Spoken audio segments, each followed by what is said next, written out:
नहीं मिलता।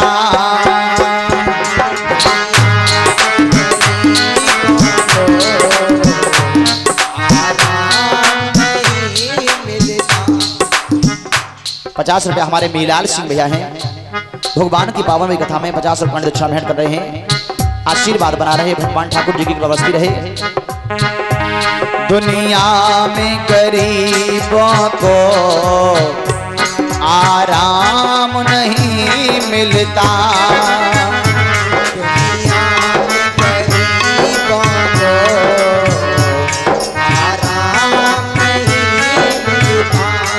101 रुपया श्री रामपाल साक्य जी की तरफ से भगवान की पावन हुई कथा में दक्षिणा भेंट की गई है। असीम कृपा भगवान की हो।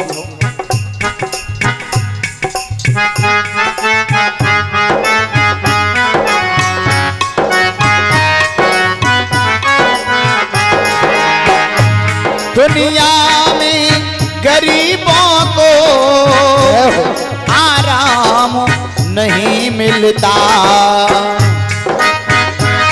गरीबों को आराम नहीं मिलता। आवाज को रोते हैं अंजाम नहीं मिलता। आवाज को रोते हैं अंजाम नहीं मिलता।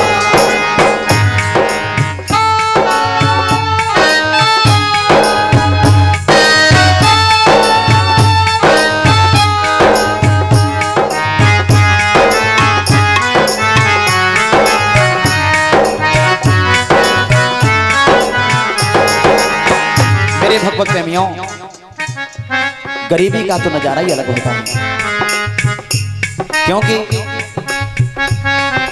हमने भी बहुत गरीबी देखी है परीक्षित जी। आपको तो पता है मेरी पोजीशन। मेरे पिताजी पढ़े लिखे नहीं हैं। मेरे पिताजी पढ़े लिखे नहीं हैं बिल्कुल, न मेरी माँ पढ़ी है। पर एक समय वो था कि झोपड़ी में हम लोग निवास करते थे, और झोपड़ी में बहुत दिन तक हमने निवास किया है। ये जो वीडियो बना रहे हैं ना, ये संदीप हमसे छोटा भाई है। ये मेरा छोटा भाई है। ये इस बेचारे को भी नहीं पता है कि भैया ने कितनी गरीबी देखी है। इसको भी नहीं मालूम है, क्योंकि हमसे छोटी हमारी 2 बहनें, उसके बाद ये भाई है। इसलिए हमारी बड़ी बहन ने तो देखा है सब कुछ। भैया मेरे पिताजी भट्टे पे जाते थे मिट्टी काटने के लिए। आज वो दिन जब याद आते हैं तो आंखों में आंसू भर आते हैं। अब तो जेसीबी चल रही है, मिट्टी की खुदाई जेसीबी से होती है। पहले फावड़ा चला करते थे। फावड़ा हाथों से मिट्टी काट के ईंट बनाया करते थे। और मेरे पिताजी ने कई एक वर्ष, जब तक हम पढ़ते रहे, हमने हाई स्कूल किया, तब तक मिट्टी काटते रहे हमारे पिताजी, और हमें पढ़ाते रहे। और उस समय वो नजारा था कि हमारे पास तो साइकिल भी नहीं थी। लोग ताली बजा के हंसा करते थे जब पिताजी को देखते थे मिट्टी काटते। कुछ लोग तो यह कहते थे कि ये ऐसे ही जीवन भर मिट्टी काटेगा। इस बात को बहुत लोग कहा करते थे। आज हमें वो दिन याद आ रहे हैं। भोजन करने के लिए थालियां नहीं थी। वो समय था, गुजर होती रही। कान 10 रुपया, 15 रुपया, 1000 ईंट पता करती थी महाराज। वो समय था। एक दिन में 15 या 20 रुपया पैदा करते थे। मेरे भगवत प्रेमियों, लोग ताली बजा के हंसा करते थे।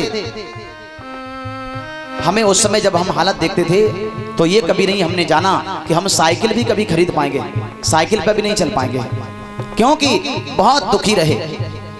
और कम से कम कई एक वर्ष तो हम अपने गांव में एक व्यक्ति के यहाँ रहे थे, जो फौजी साहब हैं, उनके यहाँ रहे।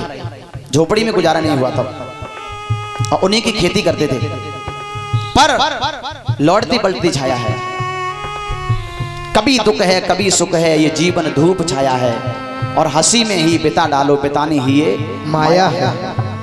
पर हमारे माँ बाप बहुत हृदय के साफ हैं, बहुत साफ हैं हृदय के। हम तो ये कहेंगे कि हमारे जैसे माँ बाप सबको दे भगवान।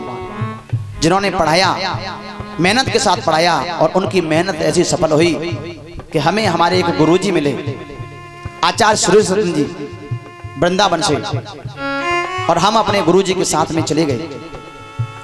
और गुरुजी ने आज हमें इतनी शिक्षा दी कि इस कथा के योग्य बना दिया था थोड़े ही समय में। और आज हमें कम से कम 12 साल हो गए कथा कहते अलग, गुरुजी से हटके 12 वर्ष हो गए। मुझे नहीं मालूम पड़ा कि ठाकुर जी की ऐसी कृपा हुई, परीक्षित जी, नहीं मालूम पड़ा कि गरीबी कब चली गई, पता नहीं चला। जबकि आशा नहीं थी साइकिल पे चलने की, आज कई एक गाड़ियां परमात्मा की कृपा से, ठाकुर जी की कृपा से। और मुझे नहीं मालूम कि हम इतने भाई कितना पैदा करते हैं, ठाकुर जी की सारी देन है। मेरे भक्त प्रेमियों, हमारे पिताजी कहा करते थे कि बेटा मुझे नहीं विश्वास था परमात्मा पर कि हमें मोटरसाइकिल पे चलने को मिलेगा, लेकिन परमात्मा की इतनी बड़ी छत्र छाया कि आज सब कुछ हो गया। तो जिनके ऊपर परमात्मा की कृपा हो जाए तो गरीबी मालूम नहीं पड़ती कहां चली जाती है। तो मेरे भक्त प्रेमियों, जिन्होंने गरीबी देखी होगी उसे पता होगा कि गरीबी का नजारा क्या होता है। लोग सीधे बात नहीं करते हैं, जो लोग हमसे सीधे बात नहीं करते थे, पढ़ने जाते थे तो हमारे साथी हमें ही मारा करते थे। और आज वही पीछे पीछे घूमते हैं, पीछे पीछे घूमते हैं। मैं सच बता रहा हूं आपको, वो हाल है। दुनिया में गरीबों को आराम नहीं मिलता, दुनिया में गरीबों को आराम नहीं मिलता, दुनिया में गरीबों को आराम नहीं मिलता।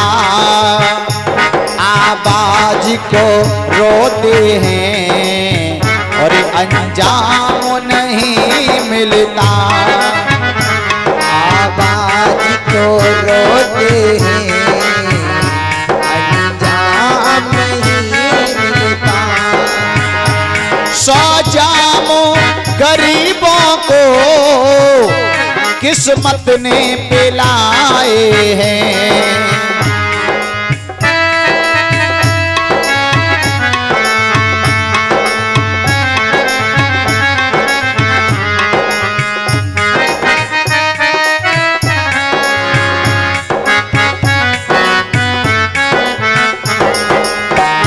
जिस जाम में राहत है वो जाम नहीं मिलता, आवाज को रोते हैं और अंजाम नहीं मिलता।